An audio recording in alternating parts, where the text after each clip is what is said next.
السلام علیکم ورحمۃ اللہ وبرکاتہ۔ اعوذ باللہ من الشیطان الرجیم، بسم اللہ الرحمن الرحیم۔ فَإِذَا قُضِيَتِ الصَّلَاةُ فَانتَشِرُوا فِي الْأَرْضِ وَابْتَغُوا مِنْ فَضْلِ اللَّهِ وَاذْكُرُوا اللَّهَ كَثِيرًا لَعَلَّكُمْ تُفْلِحُونَ۔ یعنی جب نماز ختم ہو جائے تو زمین میں پھیل جاؤ، اللہ کے فضل یعنی رزق حلال کی تلاش میں دوڑ دھوپ کرو اور اللہ کو کثرت سے یاد کرو، شاید کہ تمہیں فلاح نصیب ہو۔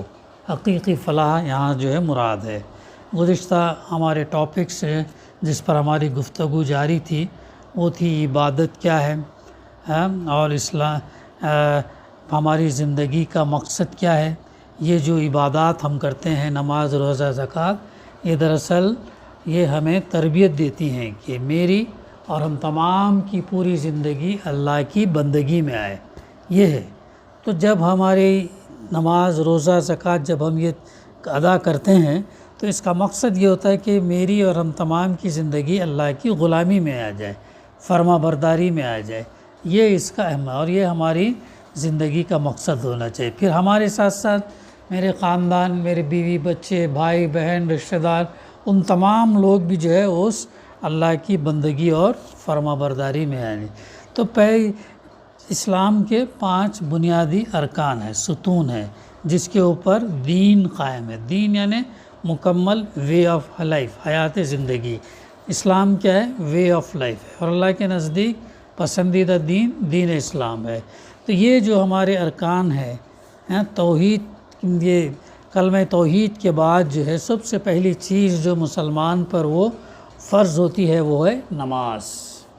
نماز اگر ہم 10 بجے اگر ہم نے ایمان لے کر آئے تو پہلی نماز جو ہم کو ملتی ہے وہ ظہر کی، پھر اس کے بعد عصر، پھر وہ سلسلہ تاحیات جاری رہتا۔ تو اب یہ نماز جو ہے جو عملی مظہر ہے ایمان کا اور ثبوت ہے کہ اللہ کی پکار پر، لبیک پر ہم اس کے حضور داخل ہو کر ہم جو ہے اللہ اکبر کہہ کر ہم نماز میں داخل ہوتے ہیں، سلام پھیر کر نماز ختم کرتے ہیں۔ یہ بنیادی طور پر ہے کیا؟ ایک جو ہے عملی مظہر ہے کہ ہم اللہ پر ایمان رکھتے ہیں۔ اللہ نے ہم کو دن میں 5 دفعہ اذان کے ذریعے سے پکارا، تو اس پکار پر ہم لبیک کہتے ہیں، اے اللہ میں حاضر ہوں، اور نماز ادا کرتے ہیں۔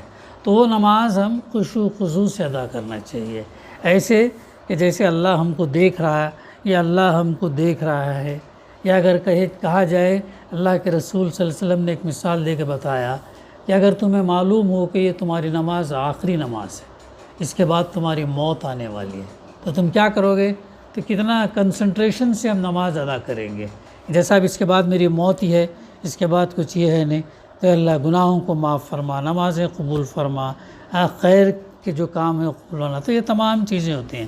اب یہ جو نماز، اب جو کہ اس کے فائدے جو ہے آج انشاءاللہ ہم اس کا مطالعہ کریں گے۔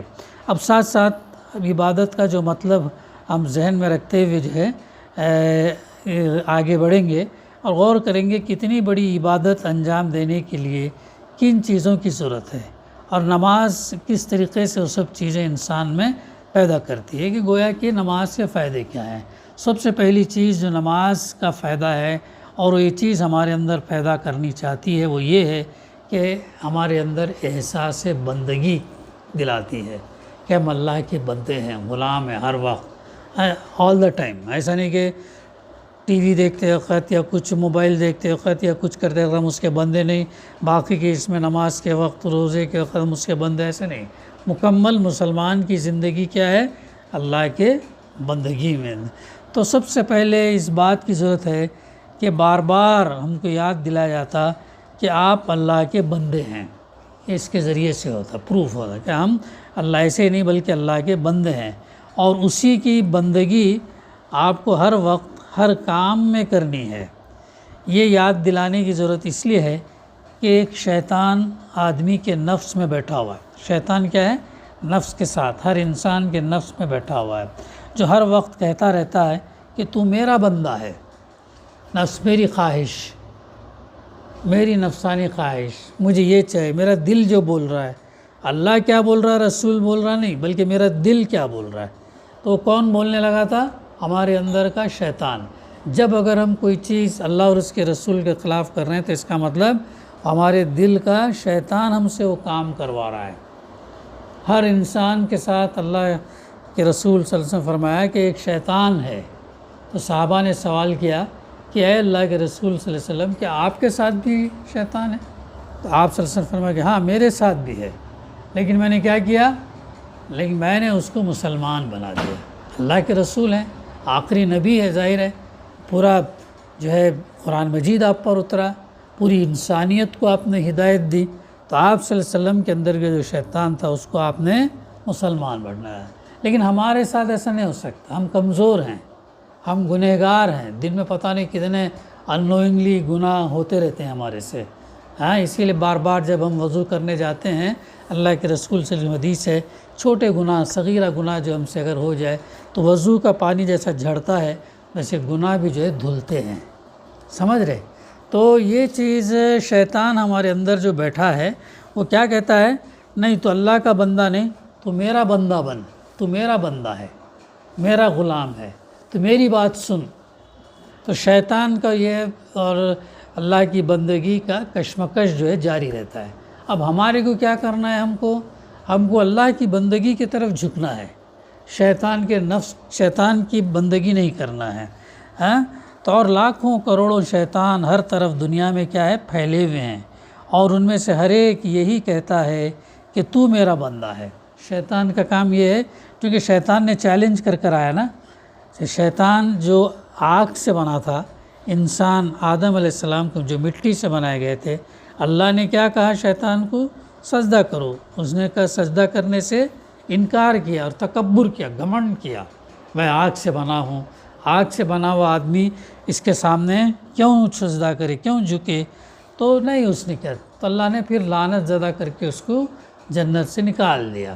تو اللہ نے کہا ٹھیک ہے تو نکال طرح میں ثابت کروں گا، تو جس مٹی سے جس انسان کو بنایا اور آگے جو نسل چلنے والی ہے اس کو میں بہکاؤں گا۔ تو اللہ نے کہا اچھا ٹھیک ہے، لیکن جو میرے نیک بندے ہوں گے وہ تیرے بہکاوے میں نہیں آئیں گے۔ تو یہ بہکاوا سب کے لیے ہے، لیکن اس نیک جو بندے ہوں گے جو چوکنا رہیں گے وہ اس کی باتوں میں نہیں آئیں گے۔ ایمبوش جانتے ہیں؟ ایمبوش کسے کہتے ہیں؟ گھات لگانے کو کہتے ہیں، چھپ کے مارنا۔ جیسے روم کے پیچھے یا پہاڑی کے پیچھے کوئی چھپ جاتا ہے، سامنے سے کوئی گاڑی گزرتی یا کوئی سوار گزرتا تو جو ہے پھر کیا ہوتا؟ وہ حملہ کر دیتا، اسے ایمبوش کہتے ہیں، گھات۔ تو اسی طریقے سے شیطان انسان کے دل پر گھات لگاتا ہے، شیطان حملہ کرتا ہے، اسے سیدھے راستے سے ہٹاتا ہے۔ یہ ہے تو اس لیے الرٹ ہے نا، جہاں کہیں ہمارا اللہ اس کے رسول سے اگر ہٹ کے ہمارا کوئی عمل جا رہا تو سمجھنا کہ یہ شیطان کے ذریعے سے ہے، چوکنا ہو جانا، لاحول پڑھنا، اعوذ باللہ من الشیطان الرجیم پڑھنا، لا الہ الا اللہ پڑھنا، اس ذریعے سے جو ہے نا اس کو یہ بھگانا اس کو۔ تو اس کا تو یہ کام ہی ہے، اور اس کے لیکن انسان کیا ہے؟ غافل ہے، سو رہا ہے، جان نہیں رہا ہے، کہہ رہے ایسا ہے کیا؟ نہیں معلوم ہے بھی ہے تو وہ بھول جاتا ہے اور دنیا کے پکھیڑوں میں لگ جاتا ہے، ایسا کہ جیسا ہمیشہ دنیا میں رہنا ہے ایسی زندگی گزارتا ہے۔ ایسا نہیں ہے، ہر وقت ہمیں سوچنا۔ ابھی دیکھو ہم 3 دن ایک جگہ رہ کر آئے، ہمیشہ تو نہیں رکھ سکتے تھے، اب یہاں سے پھر اور دوسری جگہ جانا ہے، مجھے کسی اور جگہ جانا ہے، ان کو کسی اور جگہ جانا ہے، یہ حاجرہ کو کسی اور جگہ جانا ہے، سب کچھ جانے کا ہی ہے۔ تو ایسا ہی ایک دن کیا ہوگا؟ ہم کو دنیا سے جانا پڑے گا۔ یہ ہے فیکٹ جو ہم کو یاد رکھنا چاہیے۔ اب دنیا سے جب ہم گزریں گے کیسا رہیں گا منظر، کتنا خطرناک رہیں گے۔ اب یہاں سے ٹھیک ہے کوئی جا رہے تو واپس آنے کی انشاءاللہ امید بھی ہے کہ آئیں گے، دوبارہ ملیں گے، ملاقات ہوں گے، یا ہم جائیں گے یا وہ آئیں گے، حاضرہ جائیں گے، پھر آئیں گے، ملاقات ہوں گی، یہ ہوں گی، سعید جائیں گے، ملیں گے، یہ امید ہے۔ لیکن ایک دفعہ اس دنیا سے جب ہم رخصت ہو گئے تو پھر دوبارہ آنے کا نہیں ہے، تو اس کی تیاری کرنا، ہم موت کی تیاری کرنا، موت کو یاد رکھنا، ہر وقت یاد رکھنا، چاہے وہاں جاؤ، یہاں جاؤ، کہیں پر بھی جاؤ، ہمیں ذہن میں یہ بات رکھنا ہے کہ مجھے ایک دن یہاں سے جانا ہے۔ یہ سب ٹیمپرری ہے، عارضی ہے۔ دیکھو تم خود غور کرو ٹھنڈے دماغ سے، دیکھو میں اتنے دن وہاں تھی، اتنے دن وہاں تھا، اتنے دن یہاں ہے، اتنے دن وہاں ہے، کوئی ٹھکانا نہیں، پرماننسی کہیں بھی نہیں ہے۔ پرماننسی کہاں ہے؟ خبر، پھر بعد میں اگر کامیاب ہے تو آخرت میں ہمارے پرماننسی والا گھر آخرت کا گھر ہے، تو اس کے لیے تیار یہ رہنا۔ کبھی یہ نہیں ہونا، اس انگریزی میں کہاوت ہے نا، پارٹنگ از آلویز سیڈ، انسان جب بچھڑتا ہے تو اسے غم ہوتا ہے، غم ہوتا ہے۔ ظاہر ہے کتنے دن تھے، ساتھ تھے، یہ تھے، ٹھیک ہے، انہوں اپنے مقام پہ جا رہے، انہوں اپنے مقام پہ جا رہے، تکلیف دکھ ہوتا ہے، ارے اتنا اچھا تھا، یہ کرے، انجوائے کرے، وہ کرے، لیکن everything is not there, ہر وقت ایک جیسا نہیں رہنے والا ہے، تو چھوڑ کر ہم کو جانا ہے۔ تو یہ جو ہے شیطان جو ہے نا، وہ کیا کرتا ہے، وہ چاہتا ہے کہ انسان کو اپنا بندہ بنانے کے اس میں لگا رہتا ہے۔ ان شیطانوں کا طلسم اس وقت تک ٹوٹ نہیں سکتا جب تک انسان کو دن میں کئی بار یہ یاد نہ دلایا جائے کہ تو کسی کا بندہ ہے اور صرف اللہ کا بندہ۔ تو یہ نماز ہم کو یاد دلاتی ہے کہ تو شیطان کا بندہ نہیں، تو نفس کا بندہ نہیں، تو کسی اور کا بندہ نہیں، بلکہ تو اللہ کا بندہ ہے۔ اللہ کا بندہ ہے کر کے تو کیا کر رہا ہے؟ نماز پڑھ رہا ہے۔ یہ ہمارا پریکٹیکل پروف کہ ہم اللہ کے بندے ہیں۔ اور اسی طریقے سے نماز میں جو چیزیں ہم ادا کر رہے ہیں، نماز ہونے کے بعد میں بھی ہم کیا رہنا، کانشیس رہنا کہ بھائی نہیں، مجھے شیطان کے جھمیلے میں نہیں آنا۔ اللہ کے رسول صلی اللہ علیہ وسلم ایک حدیث میں بھی کیا فرمایا، شیطان انسان کا کھلا دشمن ہے اور وہ تمہارے خون کے ساتھ دوڑتا ہے، خون کے ساتھ دوڑتا ہے، بہت بہکاتا ہے، وہ بہت بہکاتا ہے۔ تو اس کے لیے جو ہے نا ہر وقت ہم الرٹ رہنا، اور ہر وقت کچھ نہ کچھ خالی وقت اگر رہے تو اللہ کی تسبیح، سبحان اللہ بحمدی، سبحان اللہ العظیم، لا الہ الا انت سبحانک انی کنت من الظالمین، استغفار، توبہ، اللہ کی تعریف، اللہ اکبر، درود شریف، یہ تمام چیزیں کچھ نہ کچھ کرتے رہنا چاہیے۔ اللہ کے رسول صلی اللہ علیہ وسلم کی زبان ہر وقت اللہ کی یاد سے تازہ رہتی تھی۔ صرف ٹوائلٹ میں جب آپ جاتے تھے تو جانے سے پہلے کی دعا پڑھ کے جاتے، اور اس وقت تک آپ جو ہے یہ نہیں کرتے، نکلنے کے بعد غفرانک، اور بھی اتنا بھی کہنا کافی ہے، پھر اس کے بعد اللہ کی اس میں ہے، تو اس سے کیا ہوتا ہے، شیطان کے اس میں نہیں آ سکے۔ تو نماز ہم کو کیا کرتی ہے، ہمیں یاد دلاتی ہے کہ تم کسی اور کے بندے نہیں، اسی لیے ہم کو پابندی سے پڑھنا ہے، امی ابا کے کہنے پر نہیں، بھائی کے بہن کے اس کے کہنے پر نہیں، بلکہ میں شیطان سے بچنے کے لیے اللہ کی بندگی اب کوئی بولے نہ بولے ہم کو وہ چیز ادا کرنا چاہیے، ہم اس لیے کہ ہم اللہ کے بندے ہیں۔ یہی کام جو ہے نماز کرتی ہے، صبح اٹھتے ہی سب کاموں سے پہلے وہ آپ کو یہی بات یاد دلاتی۔ دیکھو کتنی اچھی چیز ہے، اگر اب صبح اٹھنے کے بعد وضو کرے، وضو سے پہلے تک شیطان بہت کوشش کرتا کہ نہیں سو جاؤ، بلکہ یہ بھی آتا ہے کہ کان میں پیشاب بھی کرتا ہے وہ، اور سلا دیتا ہے۔ تو انسان اگر اس وقت لاحول پڑھ کے تھوڑا سا ہمت کر کے اللہ کی پکارے، حی علی الصلاۃ، حی علی الفلاح بلا رہا ہے، اٹھے ذرا وضو کرے، تو پھر جو ہے شیطان بھاگ جاتا ہے، دھیرے دھیرے پھر نیت کرے نماز پڑھتی ہے۔ اور فجر کی نماز پڑھنے سے کیا ہوتا، دن اچھا گزرتا ہے، مطمئن رہتے، اور باقی کی نمازیں بھی ہو جاتی ہیں۔ اس لیے فجر کی نماز کو ضائع نہیں کرنا، فجر کی نماز کو کوشش کرنا ہے کہ ادا کریں کر کے، کیونکہ وہ دن کی شروعات ہماری نماز سے اگر ہوئی تو پھر باقی کا دن ہمارا اچھا گزرتا ہے۔ تو یہ چیز، تو صبح اٹھتے ہی سب کاموں سے پہلے ہم یہ کریں، اور تھوڑا سا کلام لیے، قرآن مجید پڑھے، تھوڑی سی تلاوت کرے، پھر اپنے کام کاج میں لگ گئے، پھر کتنا سکون مطمئن زندگی گزرتی، اور بعد میں جو چیز بھی ہے اللہ کے اذن سے آئے۔ تو ایسے اگر ہم دن شروعات کریں گے نا تو مطمئن رہتے، پھر جب آپ دن کو اپنے کام کاج میں مشغول ہوتے ہیں، اس وقت پھر 3 مرتبہ اسی یاد کو تازہ کرتے ہیں، ظہر کے وقت، عصر کے وقت، مغرب کے وقت، اور جب رات کو سونے کے لیے جاتے ہیں تو آخری بار پھر اسی کا اعادہ کرتے ہیں۔ یعنی یہ نماز کا پہلا فائدہ ہے، اور قرآن میں اسی بنا پر نماز کو ذکر سے تعبیر کیا ہے، یعنی یہ اللہ کی یاد ہے، نماز اللہ کی یاد دلاتی ہے، اور اس وقت ہم شیطان سے دور رہتے ہیں۔ تو یہ فائدہ ہے، دیکھو بڑا فائدہ ہے نماز کا، اس لیے سوچ سمجھ کر ہم کو وقت پر ادا کرنا چاہیے۔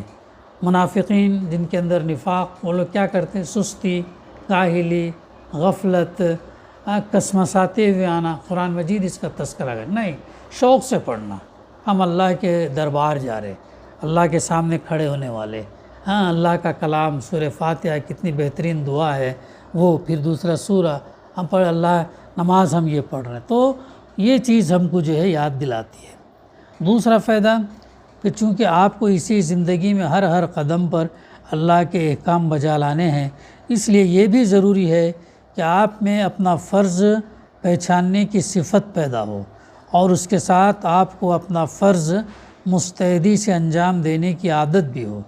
جو شخص یہ جانتا ہی نہ ہو کہ فرض کے معنی کیا ہیں، وہ تو کبھی احکام کی اطاعت کر ہی نہیں سکتا، اور جو شخص فرض کے معنی تو جانتا مگر اس کی تربیت اتنی خراب ہو کہ فرض کو فرض جاننے کے باوجود اسے ادا کرنے کی پرواہ نہ کرے، اس سے کبھی یہ امید نہیں کی جا سکتی کہ رات دن کے 24 گھنٹوں میں جو ہزاروں احکام اسے دیے جائیں گے ان کو مستعدی کے ساتھ انجام دے گا۔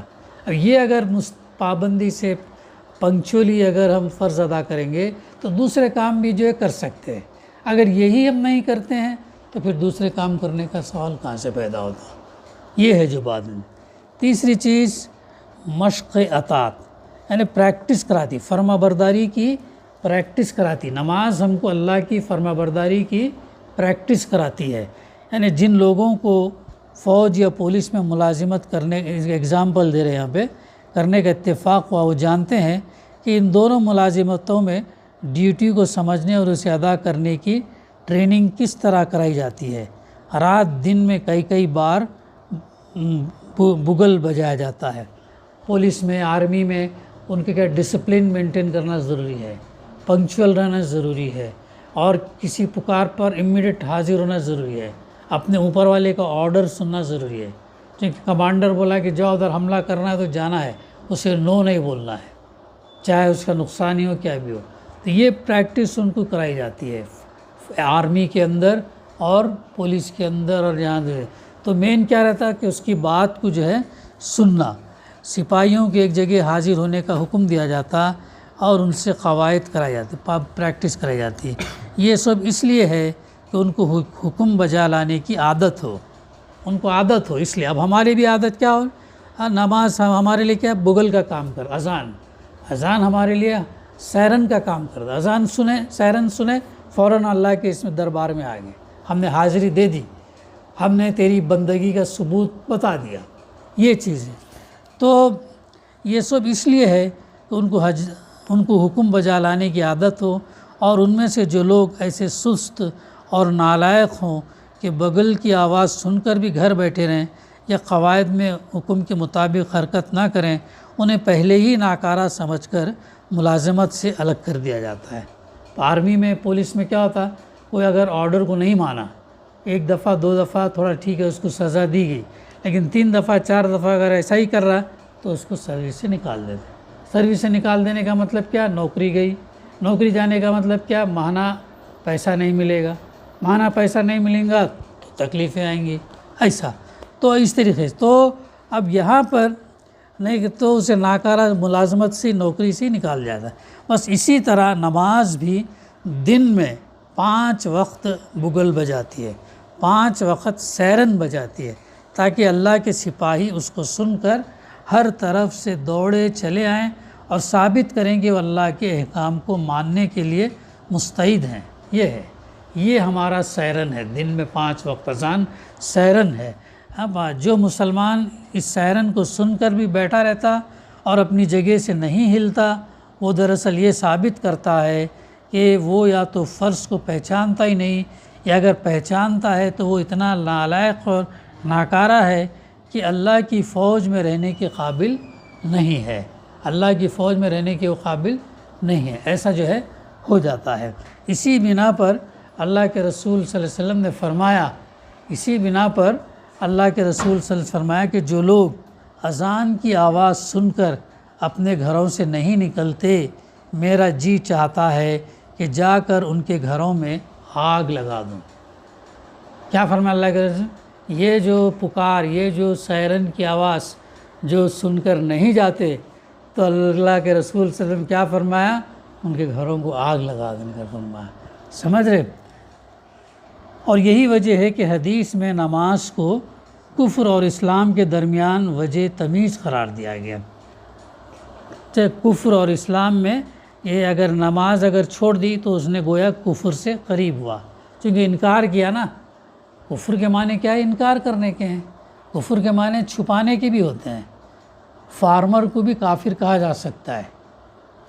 فارمر کسان کافر کیسے؟ کیوں کہتے ہیں کافر؟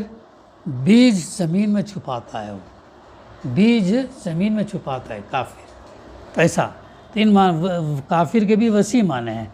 تو حتیٰ کہ ہاں عہد اللہ کے رسول صلی اللہ علیہ وسلم کے دور میں صحابہ میں کوئی ایسا شخص مسلمان ہی نہ سمجھا جاتا تھا جو نماز کے لیے جماعت میں حاضر نہ ہوتا، حتیٰ کہ منافقین بھی جنہیں اس امر کی ضرورت ہوتی تھی کہ ان کو مسلمان سمجھا جائے، اس امر پر مجبور ہوتے تھے کہ نماز بجماعت میں شریک ہوں۔ چنانچہ قرآن میں جس چیز پر منافقین کو ملامت کی گئی وہ یہ نہیں ہے کہ وہ نماز نہیں پڑھتے، بلکہ یہ ہے کہ بادل خواستہ نہایت بددلی کے ساتھ نماز کے لیے اٹھتے ہیں۔ منافقین جو تھے، آیا نا نفاق جانتے ہیں نا کسے بولتے ہیں؟ منافق، جن کے دل میں ایمان نہیں رہتا، ظاہر میں مسلمان، اندر جو ہے وہ کافر، انکار کرنے والے، ایسے تھے وہ لوگ۔ اور ان کی جگہ کہاں بتایا؟ جہنم کے سب سے نچلے درجے میں۔ حالانکہ نماز پڑھتے تھے، روزہ رکھتے تھے، زکوٰۃ دیتے تھے، اتنا سب ہونے کے باوجود بھی ان کو کیا بتایا گیا؟ جہنم کے سب سے نچلے درجے میں۔ تو اس لیے نفاق سے جو ہے بچنے کی اللہ سے دعا بھی مانگتے رہنا چاہیے، کہ ایسا نہ ہو کہ جو ہے ہم اس کیس میں جائیں۔ اور ان کا معاملہ کیا تھا؟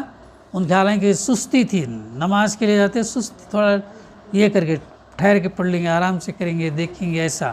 وَإِذَا قَامُوا إِلَى الصَّلَاةِ قَامُوا كُسَالَىٰ، سورہ نساء کے اندر۔ اس سے معلوم ہوا کہ اسلام میں کسی ایسے شخص کے مسلمان سمجھے جانے کی گنجائش نہیں ہے جو نماز نہ پڑھتا ہو۔ یعنی نماز کتنی ہے؟ اگر نماز نہیں پڑھتا ہے تو اس کا مطلب وہ مسلمان نہیں ہے۔ تو نماز پڑھنا اتنا امپورٹنٹ ہے، نماز پڑھنا اتنا امپورٹنٹ۔ نماز نہیں پڑھ رہا تو اس کا مطلب ہی از ناٹ اے مسلم، نماز پڑھ رہا تو ہی از اے مسلم۔ مسلم اور کافر کو آئیڈینٹیفائی کرنے والی چیز نماز ہے۔ نماز جتنا چھوڑیں گے اتنا کفر سے قریب ہوتے جائیں گے، یہ پہلو جو ہے نا یاد رکھ لو۔ اس لیے کہ اسلام محض ایک اعتقادی چیز نہیں ہے بلکہ عملی چیز ہے، اور عملی چیز بھی ایسی کہ زندگی میں ہر وقت ہر لمحے ایک مسلمان کو اسلام پر عمل کرنے اور کفر اور فسق سے لڑنے کی ضرورت ہے۔ چونکہ سچویشنز آتے ہیں ہمارے پاس، دن میں سچویشنز آتے ہیں، روزانہ آتے ہیں، تو ان چیزوں کے لیے نماز ہمارے اندر طاقت پیدا کرتی ہے، بندگی سے ہم کو بتاتی ہے کہ تم کو یہ نہیں کرنا چاہیے، یہ کرنا چاہیے، ایسے چیزیں بتاتی۔ اس لیے نماز ہمارے اندر یہ صرف ایک پریکٹیکل ایکسرسائز نہیں ہے، فزیکل ایکسرسائز نہیں ہے، بلکہ بہت ایک بڑے اللہ کے سامنے ہم کھڑے رہ کر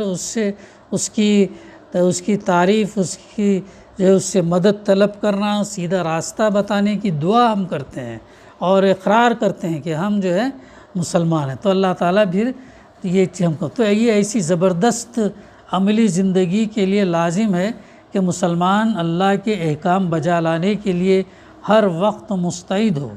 جو شخص اس قسم کی مستعدی نہیں رکھتا وہ اسلام کے لیے خطرناک ہے، اسلام کے لیے یوزفل نہیں ہے۔ وہ جو شخص اتنا یہ نہیں ہے، نماز کی پابندی نہیں کرتا، تو اس سے اسلام کے کاموں کے لیے کوئی امید نہیں لگائے، نام کے مسلمان رہیں گے بس۔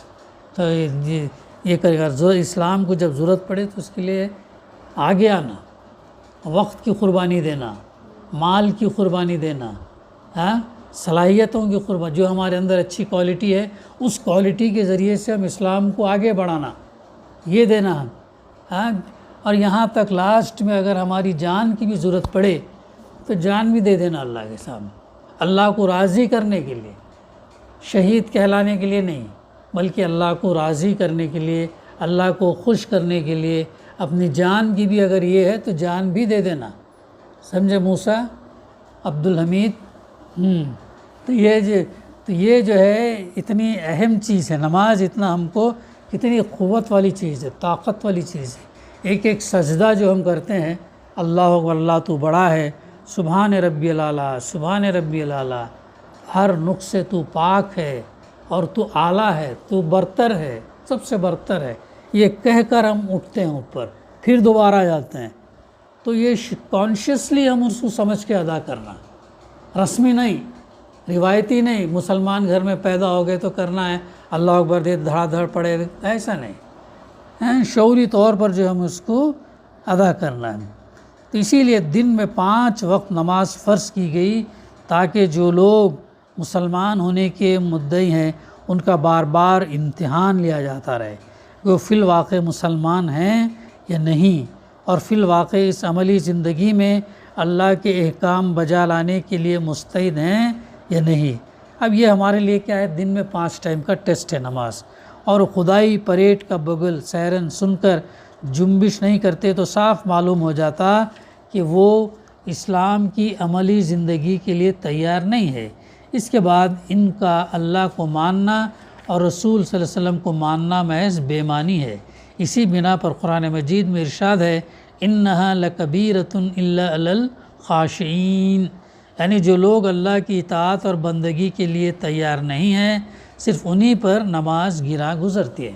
جو لوگ اللہ کی بندگی نہیں کرنا چاہتے ہیں ان کے لیے نماز جو ہے دراصل ایک بوجھ بن جاتی ہے۔ جو لوگ اللہ کی بندگی کرنا چاہتے ہیں ان کے لیے نماز کوئی بڑی چیز نہیں ہے، ان کے لیے کوئی مشکل نہیں، بلکہ وہ شوق سے کرتے ہیں، بلکہ ان کو نماز جب چھوٹ جاتی ہے تو ان کو تکلیف ہوتی ہے۔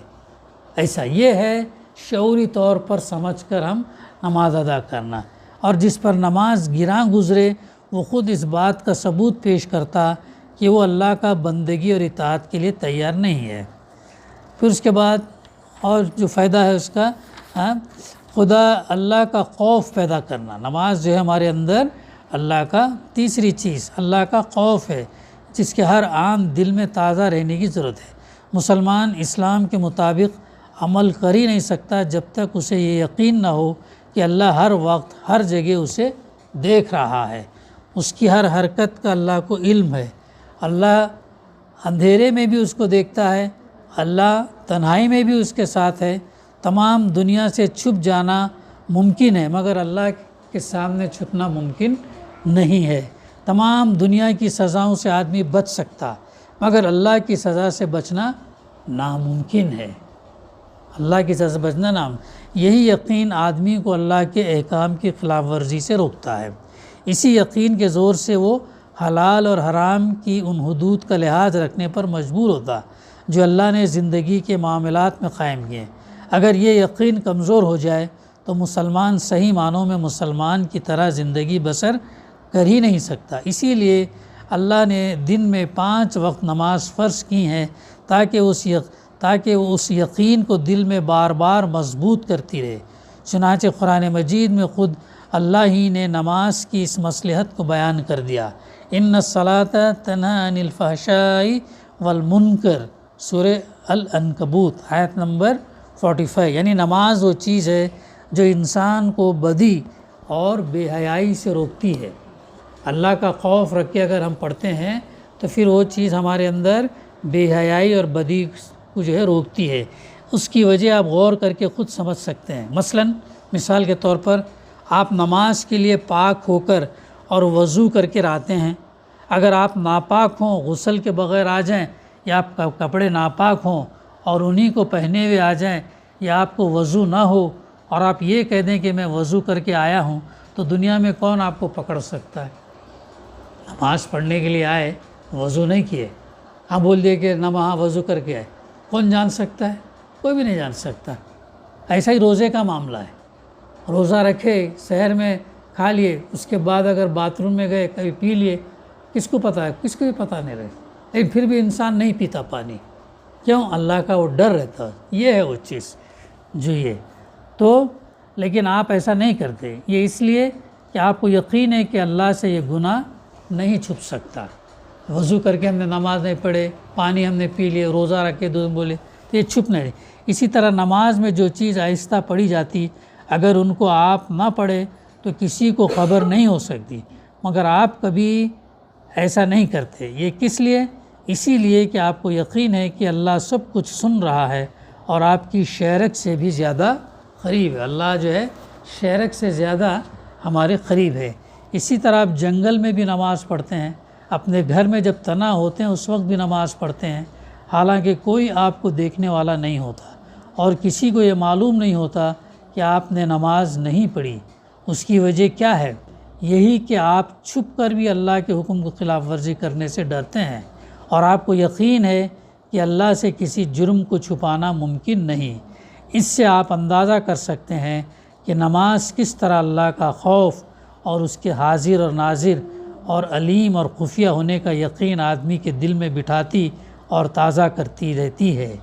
رات دن کے 24 گھنٹوں میں آپ ہر وقت اللہ کی عبادت اور بندگی کیسے کر سکتے ہیں جب تک کہ یہ ڈر اور یہ یقین آپ کے دل میں تازہ نہ ہوتا رہے؟ اگر اس چیز سے آپ کا دل خالی ہوا تو کیوں کر ممکن ہے کہ رات دن جو ہزاروں معاملات آپ کو دنیا میں پیش آتے ہیں ان میں آپ اللہ سے ڈر کر نیکی پر قائم رہیں اور بدی سے بچیں گے؟ کیوں یہ ہو سکتا ہے؟ تو یہ چیز جو ہمارے اندر خوف ڈر جو ہے نماز پیدا کرتی ہے۔ اور ایک فائدہ ہے، چوتھا فائدہ اس کا یہ ہے، 5 فائدے ہیں، تھوڑا انشاءاللہ ہم اسے کمپلیٹ کر لیں گے۔ چوتھا یہ ہے کہ جو عبادت الہی کے لیے نہایت ضروری ہے اور یہ آپ اللہ کے قانون سے واقف ہوں۔ اللہ کا قانون کس میں ملتا ہے ہم کو؟ کس میں ملتا ہے اللہ کا قانون؟ اللہ کی کتاب میں، قرآن مجید میں ہم کو ملتا ہے۔ اس لیے کہ اگر آپ کو قانون کا علم ہی نہ ہو تو اس کی پابندی کیسے کر سکتے ہیں؟ یہ کام بھی نماز انجام دے دی۔ نماز میں قرآن جو پڑھا جاتا یہ اسی لیے ہے کہ روزانہ آپ اللہ کے احکام اور اس کے قانون سے واقف ہوتے رہیں۔ بعد میں سورہ فاتحہ پڑھنے کے بعد جو بھی ہم سورت پڑھتے ہیں، جو بھی تلاوت کرتے ہیں، وہ کچھ نہ کچھ ہم کو احکام بتاتی ہے، کچھ نہ کچھ ہم کو۔ اب یہ افسوس کہ ہم نہیں جانتے، اس لیے ہم کو معلوم نہیں پڑا۔ اگر ہم جانتے ہیں تو اس کے اندر اب مثال کے طور پر سورہ فاتحہ کے بعد قل هو اللہ احد پڑھا گیا تو اس کے اندر کیا ہے؟ توحید کی تعلیم، ایک اللہ کے بارے میں بتایا گیا۔ اللہ ایک ہے، اللہ بے نیاز ہے، نہ وہ کسی کی اولاد ہے نہ اس کی کوئی اولاد ہے، اللہ صرف اور صرف ایکتا ہے، یہ بتایا۔ تو اس طریقے سے ہم کو اس کے احکامات جو ہے بعد کی آیتوں کے اندر اگر ہم کو معلوم ہی نہیں ہے تو اسی لیے قرآن مجید کو سمجھ کر پڑھنا ضروری ہے۔ بغیر سوچے سمجھے نماز تو ادا ہو جائے گی لیکن وہ اثر پیدا نہیں کرتی۔ اثر پیدا کرنے کے لیے جو صورتیں ہم پڑھتے ہیں اس کا کم سے کم مفہوم تو معلوم ہو، میننگ تو معلوم ہو، سمجھ رہے ہیں؟ تو یہ چیز اس لیے پڑھنا چاہیے۔ جمعہ کا خطبہ بھی اسی لیے ہے کہ آپ کو اسلام کی تعلیم سے واقفیت ہو۔ نماز بجماعت اور جمعہ سے ایک فائدہ یہ بھی ہے کہ عالم اور عام آدمی بار بار ایک جگہ جمع ہوتے رہیں اور لوگوں کو ہمیشہ اللہ کے احکام سے واقف ہونے کا موقع ملتا رہے۔ اب یہ آپ کی بدقسمتی ہے کہ آپ نماز میں جو کچھ پڑھتے ہیں اس سے واقف ہونے کی کوشش نہیں کرتے۔ آپ کو جمعے کے خطبے بھی ایسے سنائے جاتے ہیں جن سے آپ کو اسلام کا کوئی علم حاصل نہیں ہوتا۔ جمعہ کا خطبہ کیوں رہتا ہے؟ چونکہ حالات حاضرہ کے اوپر کچھ رہنمائی ملے مسلمانوں کو، اور نماز کی جماعتوں میں آ کر نہ آپ کے عالم اپنے جاہل بھائیوں کو کچھ سکھا سکتے اور نہ جاہل اپنے بھائیوں سے کچھ پوچھتے ہیں۔ نماز تو آپ کو ان سب فائدوں کا موقع دیتی ہے، آپ خود فائدہ نہ اٹھائیں تو نماز کا کیا قصور؟ نماز تو چیز دیتی ہے لیکن ہم اس سے فائدہ نہیں اٹھاتے تو نماز کا کیا قصور ہے؟ 5ویں چیز یہ کہ اجتماعیت کی ٹریننگ دیتی۔ اجتماعیت، اسلام جو ہے اجتماعیت میں ہے۔ ایک تنہا زندگی گزارنا اسلام پسند ہے، اجتماعیت سے جڑ کے رہنا، جماعت سے جڑے رہنا۔ 5ویں چیز یہ کہ ہر مسلمان زندگی کے اس ہنگامے میں اکیلا نہ ہو بلکہ سب مسلمان مل کر ایک مضبوط جماعت بنے اور اللہ کی عبادت یعنی اس کے احکام کی پابندی کرنے اور اس کے قانون پر عمل کرنے اور اس کے قانون کو دنیا میں جاری کرنے کے لیے ایک دوسرے کی مدد کریں۔ آپ جانتے ہیں کہ اس زندگی میں ایک طرف مسلمان یعنی اللہ کا فرما بردار بندے ہیں اور دوسری طرف کفار یعنی اللہ کے باغی بندے۔ رات دن فرما برداری اور بغاوت کے درمیان کشمکش ہے۔ ایک طرف کیا ہے؟ فالوورز ہیں اسلام کے، اور ایک طرف کیا ہیں؟ ان بلیورز ہیں، اسلام کو مان۔ تو دونوں کی کشمکش جاری رہے گی تا قیامت جاری رہے گی۔ اب اس میں جو جس کا ساتھ دے گا وہ کامیاب رہے گا، وہ جو ہے اگر ایمان والوں کا ساتھ دے گا تو کامیاب رہے گا، ان بلیورز کا دے گا تو ناکام رہے گا۔ تو آپ جانتے ہیں کہ اس زندگی میں ایک طرف مسلمان یعنی اللہ کے فرما بردار بندے ہیں، اور دوسری طرف کفار یعنی اللہ کے باغی بندے۔ رات دن فرما برداری اور بغاوت کے درمیان کشمکش برپا ہے، رات دن ٹکر ہے۔